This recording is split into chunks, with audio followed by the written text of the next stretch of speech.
Hello les cœurs, comment vous allez? Moi je vais magnifiquement bien.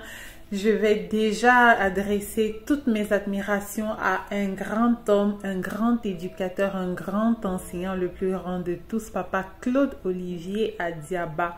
qui est le fondateur, le président du Conseil des sages et aussi le promoteur des activités socio-culturelles au Club des Amis pour la promotion du développement humain,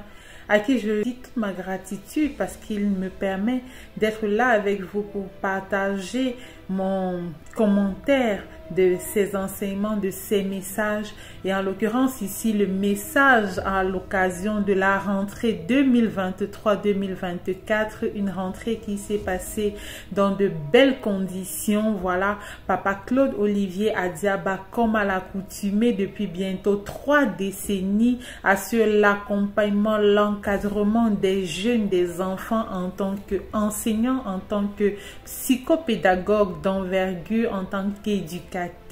Il ne rate aucune occasion pour pouvoir donner des conseils, donner des orientations, faire des suggestions et aussi encourager les efforts du gouvernement dans le sens de la bonne prise en main de ces apprenants-là qui ont besoin en début d'année de connaître leur feuille de route pour savoir ce qu'on attend d'eux en cours d'année scolaire pour une année réussie et aussi pour pouvoir être valorisés, être en confiance et déployer tout leur potentiel afin de faire valoir leur savoir-faire, leur savoir-être pour la construction d'un avenir radieux. Alors, chers internautes, j'ai le plaisir de décrypter ici aujourd'hui ce message fabuleux de Papa Claude Olivier Adiaba en cette rentrée 2023-2024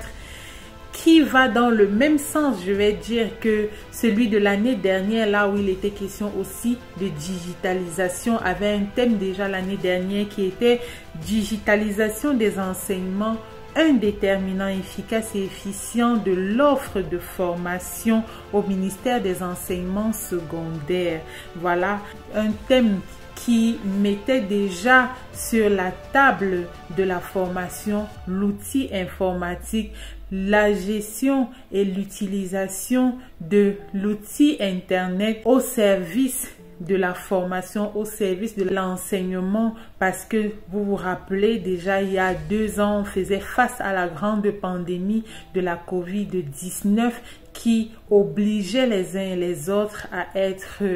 confinés à domicile. Il fallait donc continuer la formation et du coup le digital a pris un peu plus d'ampleur dans notre quotidien, dans la manière d'enseigner.